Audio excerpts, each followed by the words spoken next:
Okay during the race multiple time એવું થતું જશે. આઈ થિંક મારું આખર ઇમેજિનેશન છે કે બસ હવે ઊભા રહી જાય કે ઓકે આ મારી બોડું હવે સાવ ઝીરો થઈ ગયું ટૂંકમાં, આનાથી આગળ હું કાંઈ હવે એક સ્ટેપે ભરી શકું એમ નથી. એ માઇન્ડસેટ બનાવવું એ આપણે જીમમાં જઈને મસલ બનાવવું ને એના જેવું છે એમ. આ જે મેન્ટલ જે સ્ટ્રેન્થ છે ને એ ડેવલપ થાય તમારી ટ્રેનિંગ અને એનું ટેસ્ટિંગ થાય જે દિવસે રેસ હોય ને તે દિવસે.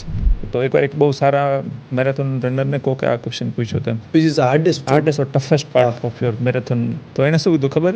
બેડ ટુ બાથરૂમ, કે બેડમાંથી ઉઠવું અને બાથરૂમ સુધી પહોંચવું. કે મતલબ આજે મને દોડવા માટે જવું છે ઇન ધ ટ્રેનિંગ. તમે સતત તમે કરો છો એમ. તમે જ્યારે સતત કરો ને ત્યારે જ તમારામાં આ વસ્તુ કરવાની કેપેસિટી બિલ્ડ.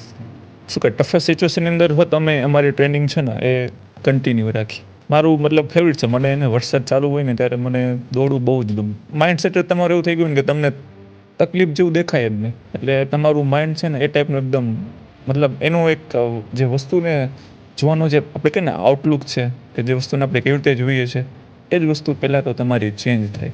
અને એ ખાલી આ છે ને સ્પોર્ટ્સ પૂરતી નથી રહેતી.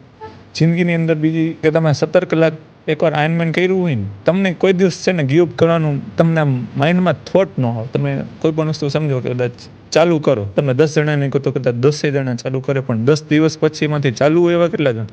કોઈ ઓલમોસ્ટ નહીં. ઓલમોસ્ટ ના હોય એમ. સતત જે કરવું ને એ અઘરું છે.